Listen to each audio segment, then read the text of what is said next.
welcome back to the final segment of today's symposium, or today, the day one of the Gun Violence Symposium. We've had a wonderful set of panels today. For those that were not able to join all of them, they are recorded and we will be posting them in the future. So never fear if you missed anything today. But I am here to introduce the Harry Frank Guggenheim Excellence in Criminal Justice Journalism Reporting Awards. We're really excited to conclude the day with these awards. And I would like to introduce Joel Wallman, who's the Director of Research at the Harry Frank Guggenheim Foundation. Joel will be distributing the awards to these worthy winners today. And before he does that, I just wanted to tell you a little bit about Joel and the wonderful work that he does. So in his role as the Director of Research, he shapes and guides the Foundation's research agenda and programmatic activities. He joined the Foundation in 1991, serving first as a program officer and then a senior program officer. He's an anthropologist by training. And he's a recognized expert on violent crime in the United States and Latin America, among other topics. He's currently a member of a group of criminologists that are working on a Harry Frank Guggenheim grant to develop crime forecasting models for use by scholars and policymakers. And for those of you that were with us this morning, we had an opportunity to speak with one of his colleagues who's working on those models. Dr. Wallman is also co-author of, among other articles, Did Depolicing Cause the Increase in Homicide Rates? An article entitled Understanding Mexico's Drug Violence, as well as an article, Illicit Markets and Violence. And along with Alfred Blumstein, he co-edited The Crime Drop in America. Before joining the foundation, Dr. Wallman taught at Columbia University, Rutgers University, and Hunter College of the City University of New York. He received his PhD in anthropology from Columbia. So without further delay, I will turn it over to Joel to announce the award winners. Thank you. Thank you very much, Erica, for making me sound like somebody. In case anyone here didn't catch what our foundation does and why this conference has our name on it, we sponsor research on violence in all of its forms: interpersonal, intergroup, international.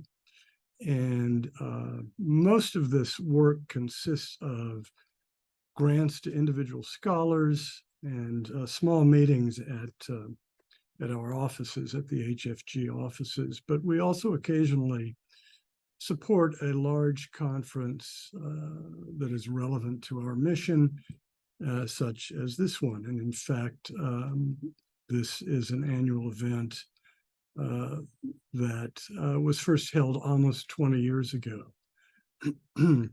Now, the Excellence in Criminal Justice Reporting Awards have been part of this yearly convening since its first occurrence.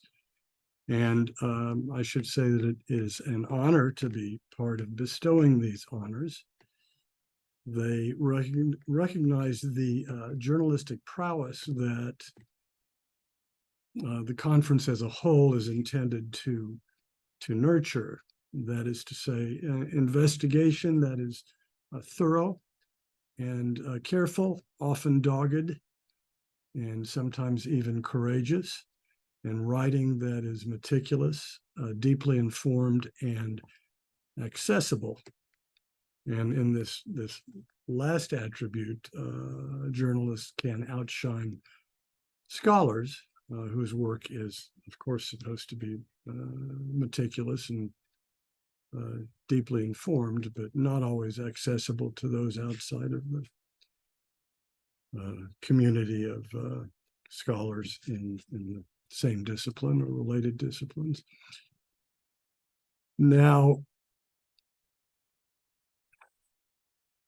excellent criminal justice reporting leaves readers or listeners or viewers better informed about things that ought to matter to them as citizens. The prizes are given for the previous year's best print in online criminal justice reporting. In this case, we're talking about stories that appeared in 2022. There is one for the best single story and one for the best series. Now, the written stories and podcasts and videos from this year's winners and runners-up can, as with past winners, make your blood boil, bring tears to your eyes, or both. But crucially, they also contextualize the stories of the individuals they profile with clarifying discussion of crime and of policies that, though in some cases are well-intended, result in injustice, mortal risk, violence, or some combination of those ills. Let us then recognize these contributions. And of course, it's almost always the case that a winning entry is the fruit of the work of collaborators who aren't named as awardees. And so I hope that our recipients will acknowledge these colleagues when they address us. So this year's first prize winner for a single story is Mother Jones Magazine for The Mother Trap. A reporter, Samantha Michaels, tells the story of Carrie King, a mother in Oklahoma now serving a long prison sentence. The story spotlights the paradox of a mother serving more time than the abuser of her children. In 2015, King's boyfriend was charged with physically abusing King's daughter. He pled guilty in return for a 12-year sentence, but King was eventually charged with failing to protect her daughter from the boyfriend. She went to trial, was convicted, and is now serving a 30-year sentence. Michaels meticulously details the often unjust outcomes of these failure to protect laws. Samantha, I hope that you'll tell us how you developed this story and the response it has gotten. Hi, thank you, Joel. Thanks so much for the introduction.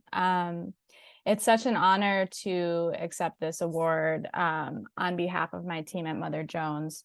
This project was actually more than a year in the making, and there were so many people who helped make it better.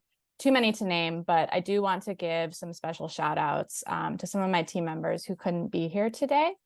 So first, I want to acknowledge my wonderful editor, Maddie Oatman, who was such a dependable sounding board for me during the reporting process and helped us coordinate all the moving pieces. Also to data reporter Ryan Little, who built computer programs to scrape and analyze more than 1.5 million court cases to help us get a better understanding of the scope of these failure to protect laws and how many people they were actually hurting. I also want to give a shout out to filmmaker Mark Helenowski, who traveled with me to Oklahoma and expertly wove together a documentary that brought the story to life with help from James West and Sam Van Pickren. And also to fact checker Ruth Marai, who spent weeks poring over every sentence in the story to make sure everything was accurate. And then to our editor-in-chief, Clara Jeffrey, who gave us the time that we needed to dig into such an underlooked issue. But most importantly, I want to thank Carrie King, the incarcerated mom who this story is about, and her children who were so brave in sharing their stories with us. It's really not easy to let a reporter and a camera into the most intimate and traumatic moments of your life, and Carrie did it.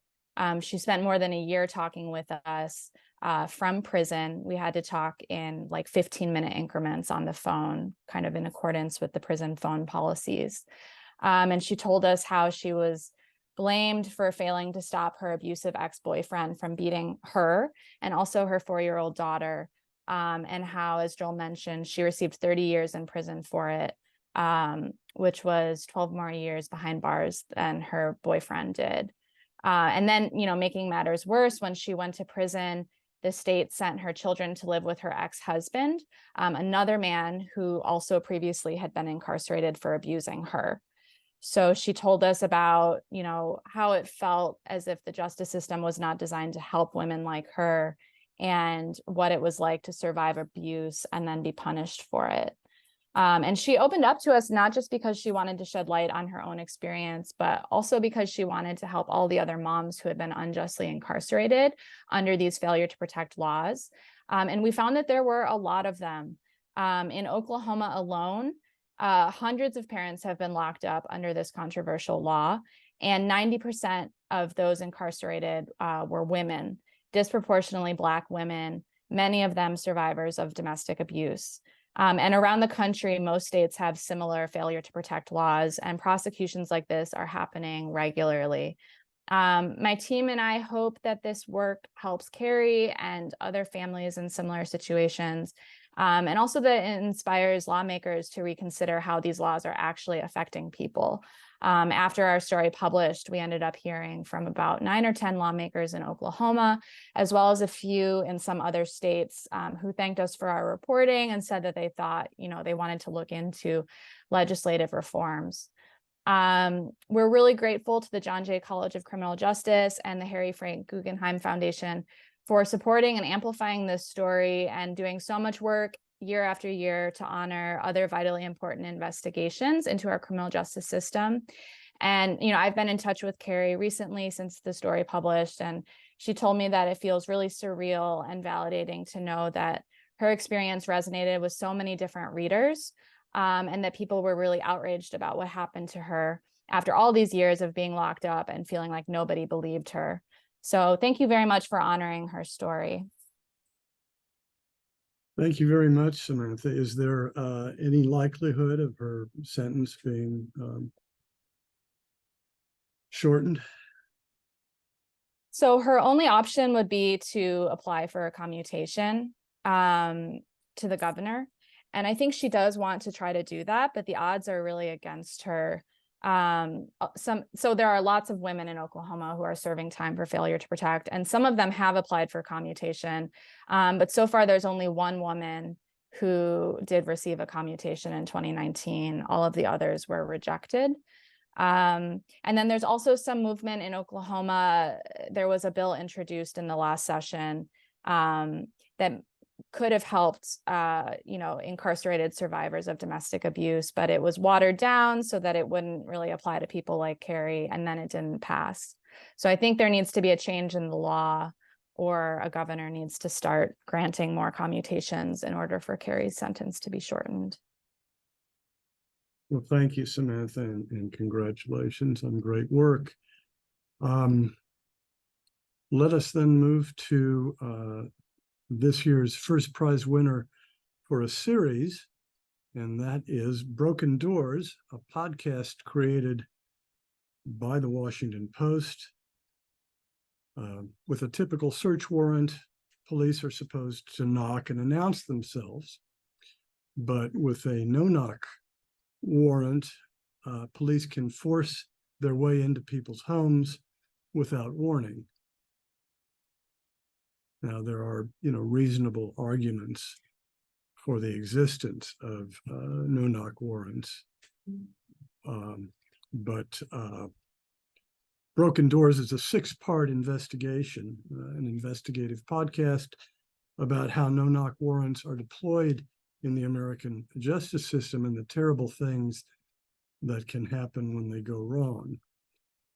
With us today to accept the award and talk a bit about this ambitious and groundbreaking project are the podcast hosts, investigative reporters Jenn Abelson and Nicole Dungca.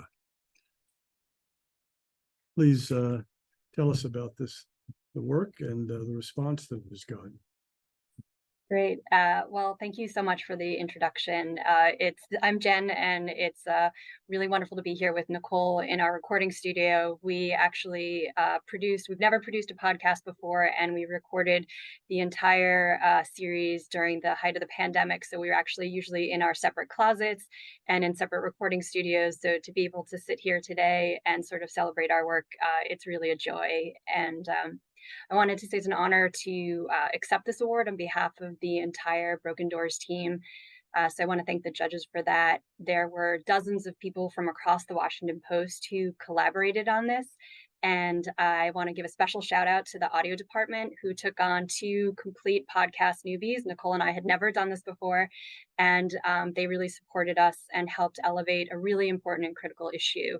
I think investigative journalism plays a vital role in the aftermath of tragedies.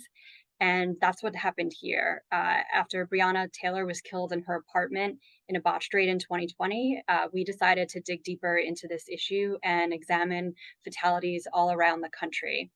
And her death was the inspiration, and her family helped us understand, what Breonna meant as a daughter, as a sister, as well as a symbol of police brutality. And as we tried to make sense of her death, we dug deeper and deeper. And, I thought I knew a lot about police misconduct before I started this reporting journey. But I have to say that I was really struck by just how easy it was to obtain one of the most aggressive policing tactics that exist in America.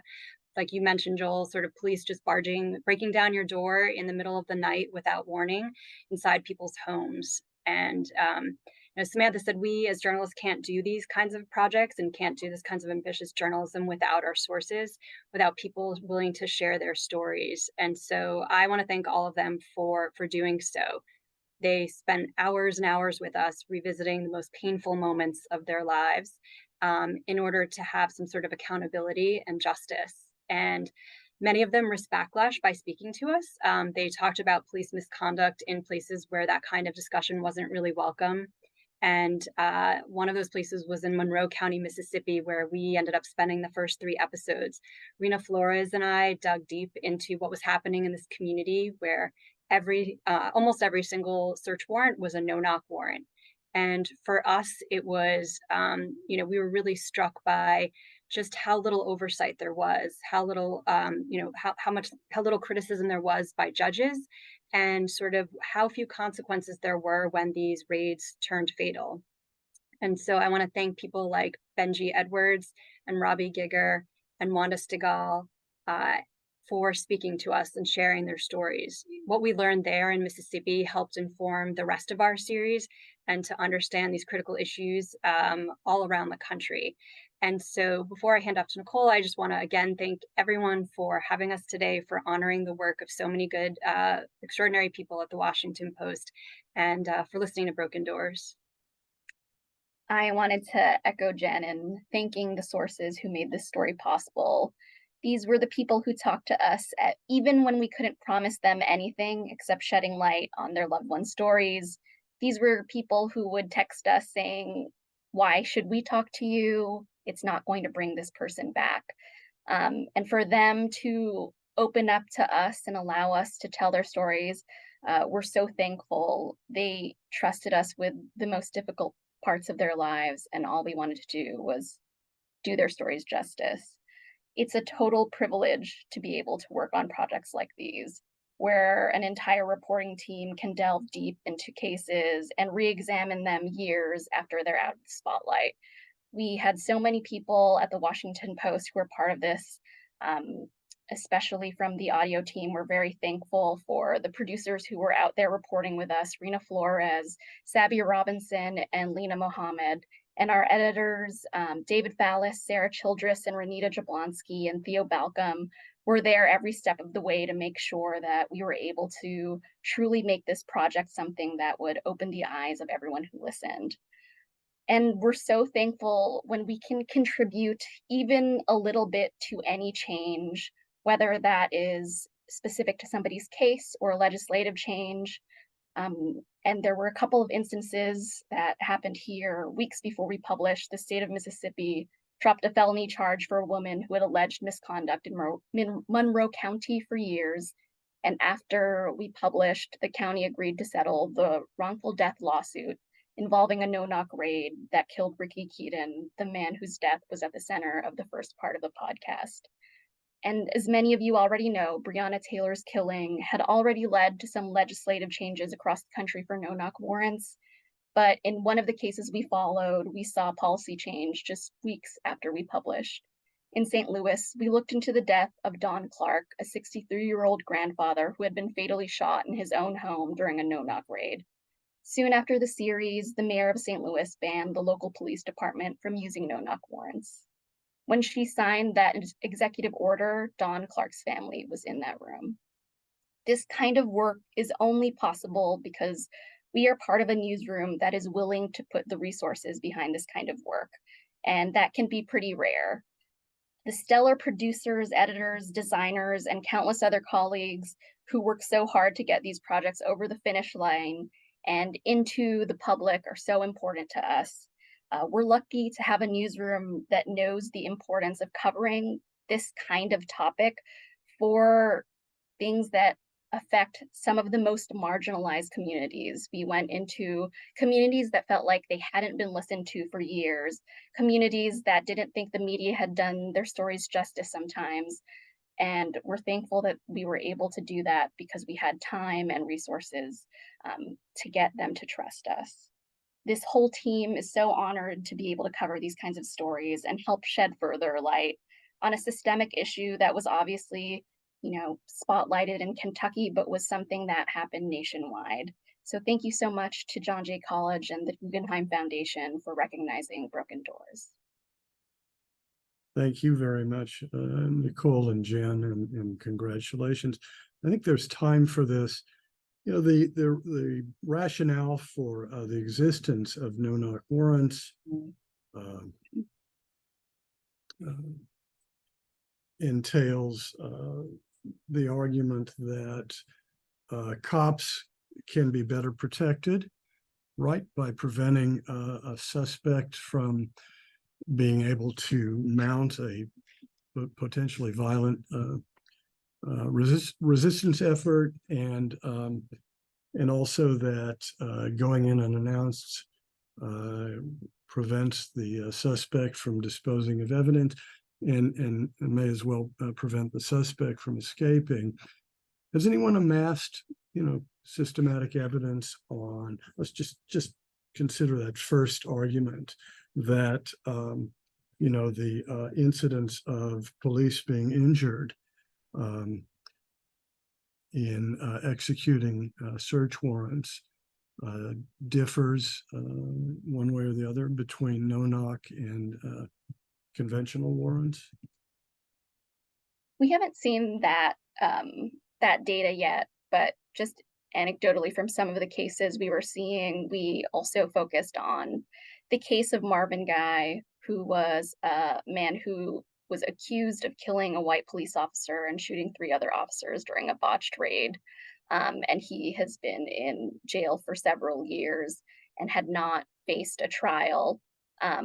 And essentially what we were finding when we talked to some police officers is that this could be really dangerous for police officers as well. There was always a risk of this. And oftentimes, there are of course cases where this may be necessary, but oftentimes you are seeing this being used in cases for small amounts of narcotics. And so you are seeing the risk both to people on both sides of the door, and that's something we were really interested in exploring with the Marvin Guy case. And Jen can talk a little bit more about it, but in that case, we also, because of our reporting, we were able to see that not long after it was published, the prosecutors dropped the death penalty that they were seeking against Marvin Guy in that case. Yeah, I think Nicole pretty much covered it, but I would say that from the beginning, our interest was not just what happened to the people who were the targets of these search warrants, but also the cops executing them and the risks that they posed. And so I think we found repeated instances around the country. We were tallying some of trying to tally. There's no data that exists, and I think that was one of the most challenging parts of this project, is that we were trying to compile for the first time how many fatal no-knock warrants there were, and trying to also identify instances where officers were killed. But there's an untold number of injuries. There's an untold number of instances where people are traumatized because these raids have gone awry. And I think one of the most interesting parts for us was learning that some of the top, agencies that conduct some of these narcotics raids, and people who are SWAT, people who lead SWAT organizations, don't believe in no-knock warrants as an effective tool, that it does pose too many risks to officers. I think there are a lot of places we've seen where judges are being more deliberate about when this is necessary. I think there's some growing consensus among certain groups that, where there's an immediate threat to life, where there's like a hostage situation or something else, it might be appropriate, but there are questions being raised about the widespread use of them for narcotics searches. Great. Thank you for those informative responses. Thank you. So we don't have the awardees for the runners-up category, but I will very briefly tell you who the winners are, and summarize the stories for which the stories that won, and the stories for which the reporters won. The runner-up for a series is The Intercept, for a series of online articles, Climate and Punishment. And here reporter Aline Brown takes a deep dive into the climate risks at 6,500 U.S. detention facilities. In some of these already miserable places, the suffering is set to intensify. In the installment about Texas, Boiling Behind Bars, Brown describes how dozens of facilities are already subject to dangerously high temperatures that will only get higher with climate change. And in other installments, she writes about the actual and potential, that is, the present impacts and potentially greater impacts of flooding and toxic air pollution, as well as the risks posed by wildfires. So that is our winner for, I should say, our runner-up for a series. And finally, we have the runner-up for a single story in Prison Gerrymandering: How Inmates Are Helping the Texas GOP Maintain Its Power, which appeared in the Dallas Morning News. Reporters Lauren McGahee and Ari Sen document where the nearly 250,000 incarcerated people in Texas in 2020 were considered to live by lawmakers who redrew the state's voting maps in the next year, 2021. McGahee and Sen report that inmates were counted in the towns where they were incarcerated rather than where they come from. This practice, which is not unique to Texas, of prison gerrymandering, takes advantage of Texas's massive incarcerated population to give greater representation to rural, more conservative areas, and to reduce the representation of the communities from which incarcerated people tend to come. So congratulations to runners-up in both categories. And yeah, I mean, just excellent demonstrations of the commitment to informing the public about key issues related to public safety and the systems intended to ensure that safety. Now, my understanding is that this concludes not just the awards presentation, but today's program. So on behalf of the Harry Frank Guggenheim Foundation and John Jay College, thank you for attending, and I urge you to return tomorrow morning at 10 a.m. for the second day of the symposium.